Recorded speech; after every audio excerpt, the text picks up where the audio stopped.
first one is we don't want our elbows too wide. We say this kind of A-frame thing here, but I don't want it so wide that it's a big target to go right through the middle.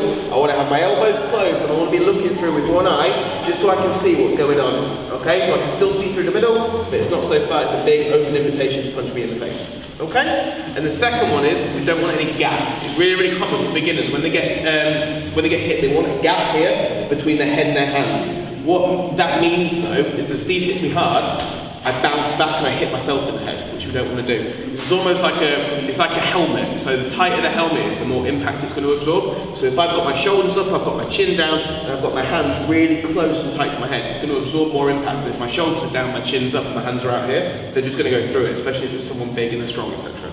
Okay, so you want everything tucked up nice and tight, and everything braced as much as possible.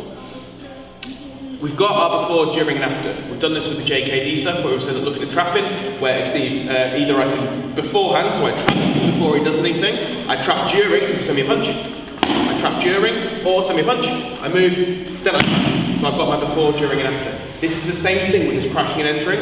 I either do it beforehand, so move this way, obviously, wait for it, beforehand. So either I kind of see him posturing, I think, oh my god, okay, he's going to go any second now. I've got all the pre-attack views of like tunnel vision, his hands are raised, he's giving me eye contact, he's not breaking it. I know at this point with 90% certainty that I can then justify he's going to hit me. So at that point I go, right, and I kind of enter into him at that point and go, not having it, I take the initiative. Okay? Then we've got the option 2 of during. So then he's kind of hit me, and I go, oh, I'm taking it, and I follow up with something, okay? Or we've got the after, which again is there he's hit me, and then I move back maybe a little bit, but then I enter in again. Okay, so we've got our before, during, and after thing again. So this time we're going to follow up with our own strike, and I don't care what that strike is. Self-defense, personal. So if you like palm strike, choose a palm strike.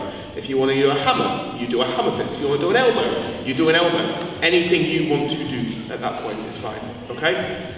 What I would say is try not to go for the traditional punch here, bam, because if you do that, in self-defense zones, you're more likely to break your hand. So if they drop the head down, boom, oh man, it's not cool. So palm strikes, hammer fists, elbows, things like that, that's all good. So you're going to receive one shot, you're going to send one back out. So we get used to being hit, then hit back. So receive one, and then hit back in whatever form you want to do. Palm strikes, I punch there, so bam down, okay? So one, boom, over here, elbow maybe, come through, something like that, whatever you fancy. So you can play around a little bit at that point.